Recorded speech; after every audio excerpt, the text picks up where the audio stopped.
Hey there, and welcome to the Confident Woman Podcast. I'm your host, Rachel Brooks. Join me as I sit down and chat with co-hosts, friends, and carefully curated guests and talk about all the things that empower you to become your best and most confident self. So, let's get started. Hey, so I want to talk about freedom today.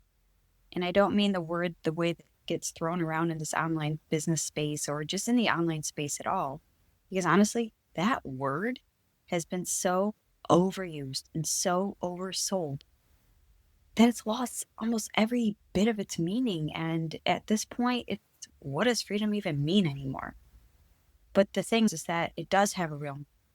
And I want to talk about what it actually feels like and what it actually costs and what nobody tells you about what happens after you finally get there, after you found this profound sense of freedom.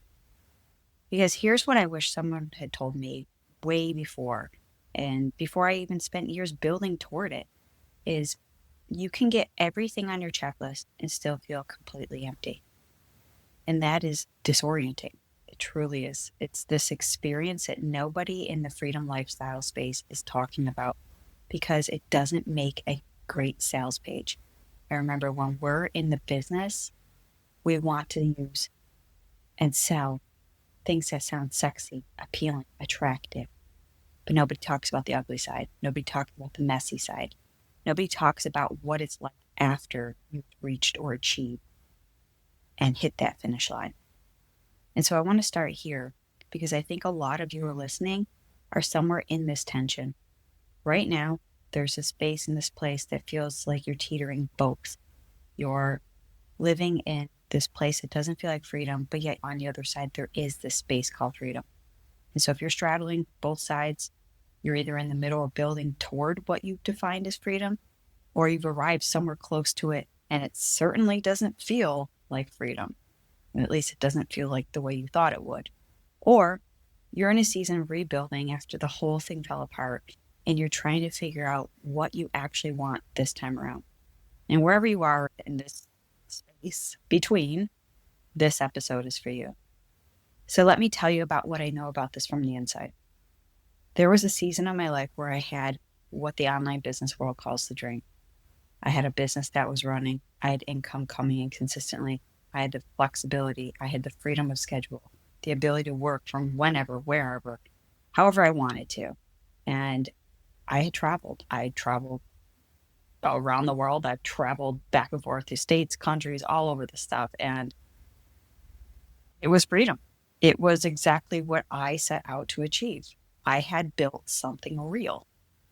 And from the outside, and honestly, sometimes from the inside too, it looked like exactly what I had said that I wanted to create. I was living the dream. I was living what this online space is trying to sell you now, the dream, prior to it being a dream now. I don't know if that makes sense. But one of my girlfriends had put it recently and said, you have been living the perks of COVID before it was even a thing. So if that puts it into context. And then just one day I was sitting with this whole notion. And when I sat with this idea of what freedom is, I realized something that stopped me and it made me pause. I had lived this life and I loved it. I loved the life. But I did not love what I was doing. I had built an entire life around something that wasn't actually feeding me. It wasn't feeding my soul. It wasn't feeding my purpose. It wasn't feeding my passion.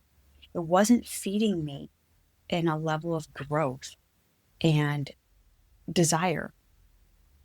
So I hope that makes sense because I think the question here as we continue on is what are you working on and towards, and is it sucking your soul or is it providing and fulfilling in ways that are nourishing and healthy? And so for me, like I said, it was the latter. I had made real consequential decisions based on this vision of freedom I had been chasing. And when I finally caught up to it, the feeling I expected wasn't there. The peace wasn't there. The fulfillment wasn't there. And I want to be careful here because I don't want to paint a picture of misery because it wasn't that simple. On the outside, it was great. I truly did love it. I loved it for a while. And there truly were good things in this season.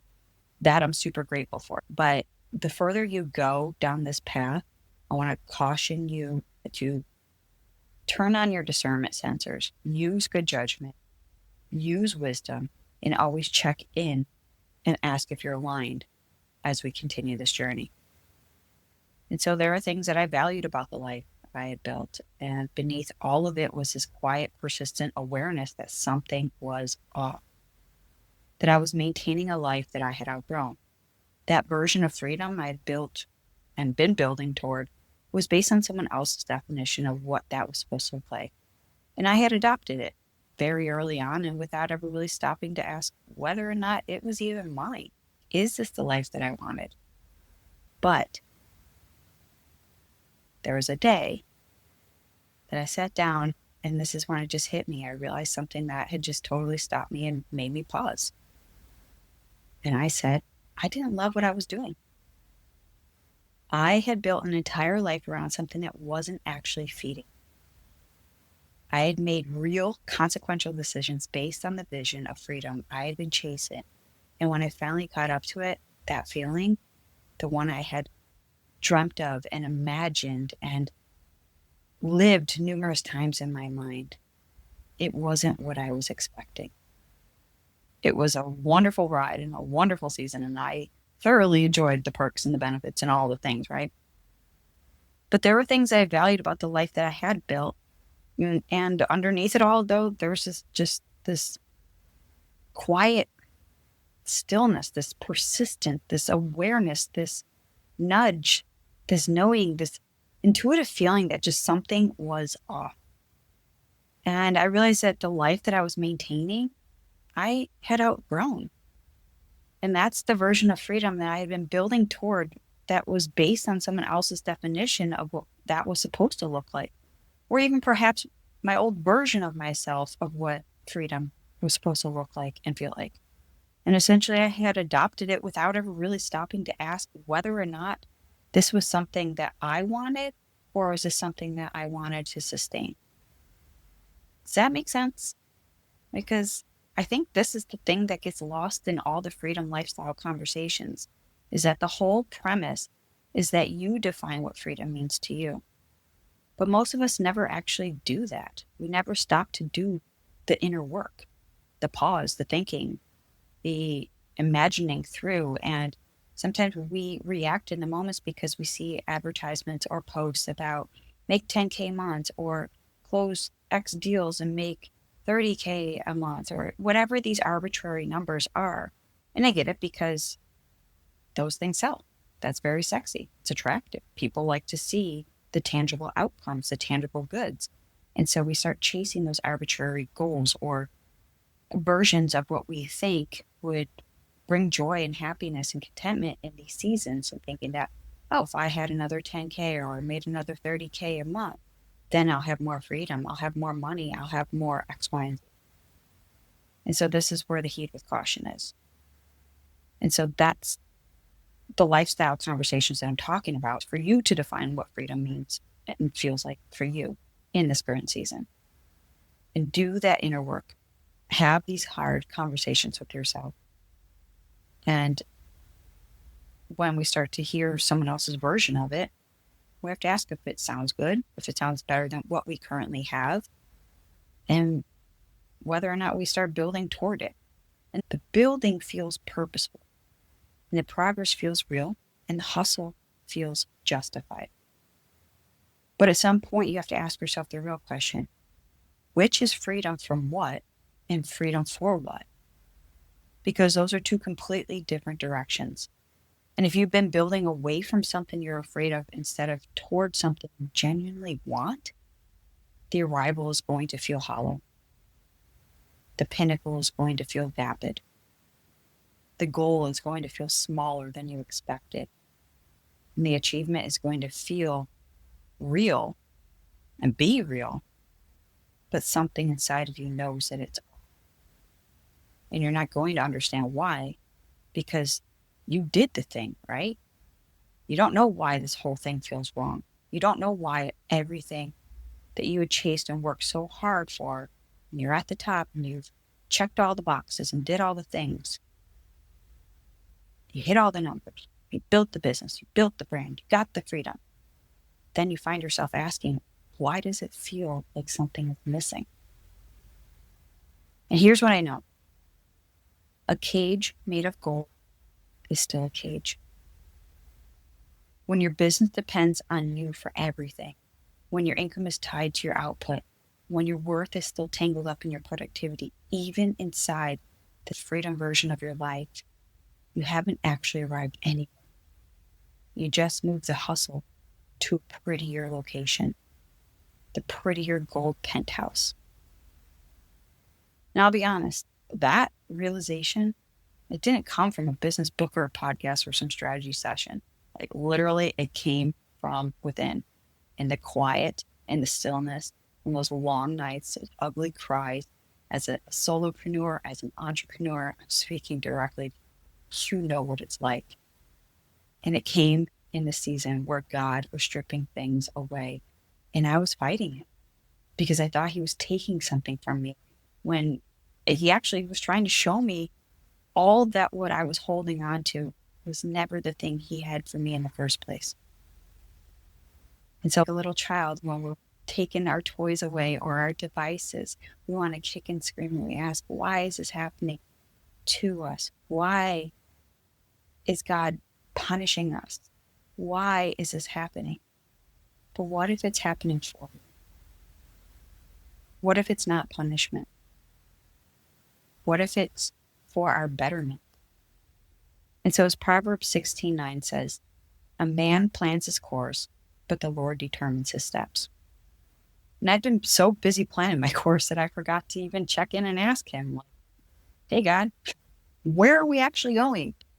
Because I thought I was on path. I thought I was on track. I was following this vision and this calling that I felt God had placed on my heart. But I got sidetracked. I went a veer off path. I got distracted. And so that's the part that nobody talks about in the freedom conversation. Is sometimes the freedom you're chasing is actually the thing keeping you in bondage. Because if your identity is built on the hustle, even a free version of it, whatever that might look like for you, well, at least I'm free. At least I can come and go and do what I want when I want. And that's all well and good. But when you own your own business, there's a whole different side of business that requires you. And so that is not free. And that's the version that could still feel like a prison. So the real freedom started for me when I stopped building toward a life that looked good. And I started building toward a life that had surrender. And surrender doesn't mean passive. It doesn't mean that you just give up your hands and Jesus take the wheel. It means aligned. It means I stopped white knuckling the plan and started trusting the process that wasn't mine to control. And so what does freedom actually look like? This is what I've been rebuilding toward, and it's simpler than anything I was chasing before. And the thing is that the simplicity is what makes it very sustainable. It's sustainable in a way that the previous version never was. And I think that we're so hardwired or ingrained that this hustle has to be hard.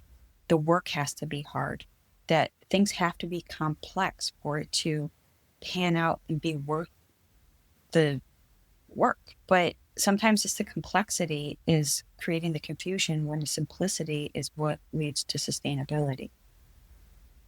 And so for me, the freedom now on my business, it looks like things that I can run on my hardest days and not just on my best days. So even though I had these businesses and brands to run and manage and clients here, there, and everywhere, right?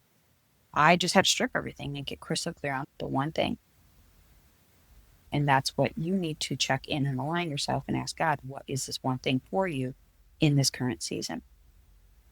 And so I just stopped managing different things that were demanding all my time and attention and energy and my mental bandwidth and my capacity and all the things. And even though it looks like a system that's super simple enough that it doesn't require me to be at full capacity, it does require me to keep moving.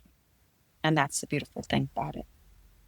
It looks like work that comes from something genuine, something rooted, something that instead of from this constant pressure to be on to prove yourself, to prove something to someone, that's the thing that I'm stepping away from. And I invite you to as well. And maybe most importantly, it looks like a life that is designed around what actually matters to me, not around what the internet told me successful people's lives are, or what they're supposed to look like, or what they're supposed to be doing, or what numbers they should be hitting, or what targets and goals and all the things that aren't necessarily for you. So for me, that comes back to 5 things. And that is my faith, my family, my fitness, my fulfillment, and my freedom. And if you read my book, Chasing Perfection, you might remember that the last chapter of it is called F It, because it was built around faith, family, fitness, food, and freedom. Same framework, just different seasons. Because what I've learned is that the foundation doesn't change, but how you live inside of it does. Because food became fulfillment, because that season was about fueling my body the way it was back then. It was about breaking free from the norms, the expectations, the physical appearances, the what my body should be, how I should look, how I should show up, very externally driven. But it was now about fueling my purpose. While the bones and the insides are all the same, the woman living in them grew up. That was the beautiful thing about it. When you can look back at former versions of yourself and smile and be grateful for the lessons and the blessing. Even though there were dark seasons, even though there were challenges, even though there was suffering, even though there was moments of despair, you pursued. And that's something to be grateful for. And so when I look back at her, I smile. And my heart just, it smiles too. It's a beautiful gift when you give to yourself that renewed life. And that's the gift that God does. And so those 5 things are what I build my life and my business around now. And so the question I asked before I say yes to anything, and before I create anything new, before I take on any new commitment, before I add anything to this plate that feels like it's overstacked, there are many times. So when you got ADHD, everything feels like chaos in those moments. But whether it's here to serve those 5 things, and I have to ask myself, what is the cost of them? And so that's the filter. And if any of this, it's just about simplifying every single decision in a way that no strategy framework ever did. Because it's rooted in what I actually value instead of what I'm supposed to want, what I'm supposed to be doing, right? We live from a place of shoulds and supposed tos and all these rules that are mandated by somebody else's playbook or expectation. And you get to rewrite those rules. And so here's what I want to leave you with today. It's really just one question I want you to sit with after this episode. When you say you want freedom, and I know you do, I know that's why you're here. I know that somewhere in this vision you hold for what you're building, what does that actually mean to you?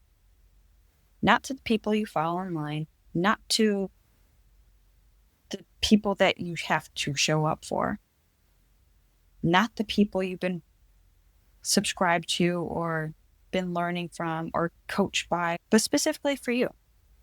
What does that mean to you? What are the specific things your life needs to contain for you to feel like you're actually free inside of it? Because when you can answer that question specifically and really specifically, everything changes. The business changes, the buildings change, the life change, the environment, the decisions change. What you're willing to say yes to and what you're finally willing to say no to, those all change. And the thing you're building starts to actually feel like the thing you said you wanted. And that's the work. And it's simpler than anything else that they're selling out there, but it requires more honesty. Most of us are willing to give ourselves. It requires us to sit in the pit, sit in the pause, and sit in this pursuit of what we're chasing and ask ourselves why. And so if this episode landed with you and you want to keep going deeper on this conversation, then I invite you to join me every single week. Subscribe to the Confident Woman Weekly. The links are in the show notes below. And I am excited to continue down this journey with you in creating a life of freedom, fulfillment, passion, and purpose. So until next time, take care and God bless. Hey there. Thank you so much for joining me on today's episode of the Confident Woman Podcast. If you enjoyed today's episode as much as I did, please be sure to like, subscribe, and leave us a review. Thanks again for listening.